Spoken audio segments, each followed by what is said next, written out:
When the people, when the citizens have no safe places that they have always known, because all is in chaos of cheap construction and hourly work migration, they should grow skittish and uneasy, like caribou forced to migrate past packs of hungry wolves. When the people worship only what is new, the children try to invent an entire culture of their own. And then quickly they grow old and confused, and are discarded with a strange distaste for themselves. When the people do not honor the food that they eat, animals live like prisoners and die stripped of their grace. The land is violated by many forms of dirty runoff, yet some still yearn for the simple lilt of the missing songbirds. When the country gulps from plastic that it quickly throws to the ground, and its commercials require more thought than its entertainment, its strength is diminished and its future is in doubt. Yet it is not painful to those dancing hypnotized in a dull throng. When corporate agribusiness controls the food supply and stock prices guide the stewardship of our sustaining land, the future appears both raggedly hungry and quite filthy to the disaffected. When developers create communities and give them idyllic names and create streets meant to recall other times, those who are not team players may mournfully intone that what is no more and cannot return will always be the better. When it is cheaper to bulldoze rich farmland for new cheap strip malls than it is to redevelop shoddily built and decaying storefronts, some people see the true wisdom of the invisible hand of capitalism stroking the sacred free marketplace.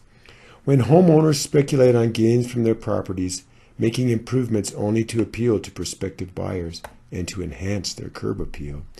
others see the true meaning of our traditional family values shining through.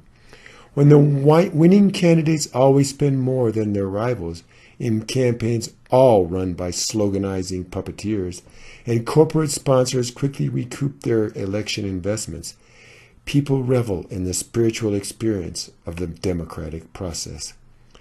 When a man is ashamed that his car is too old, and women routinely throw out clothes that they have never worn,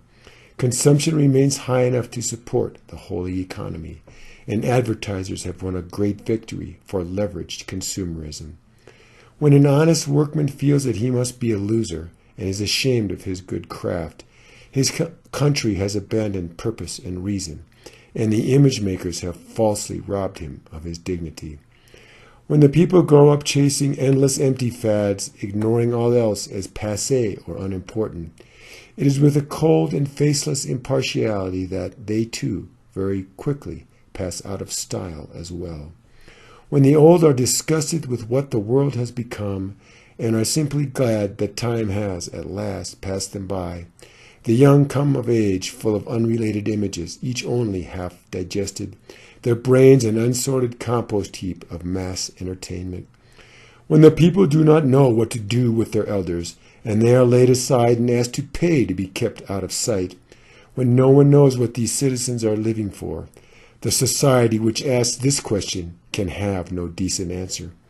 When expensive dogs are purchased from puppy mills as status symbols, but left out alone in empty fenced yards, before very soon to be sent away forevermore, children learn the value of commitment and companionship. When the angry young man, once so widely admired, morphs pathetically into a bitter and tired old fool, his impotent rage becomes boring repetition, and he is quite easily left behind and very quickly forgotten. When the people burn bright lights outside their homes throughout every night of each year, and more is spent on security systems than for reading material, the children grow up coping with implants of ignorance and paranoia. When grown men spend good money having pickup trucks make more noise, though they are too big to park and have no place for groceries, little boys learn what is important, though father's never home, growing up tough as nails and dumber than the dirt. When mothers spend their time in knots of vicious gossip, merely aping empty fashion trends and pursuing shopping as an extreme avocation, no one need wonder why girls do poorly in science and in math.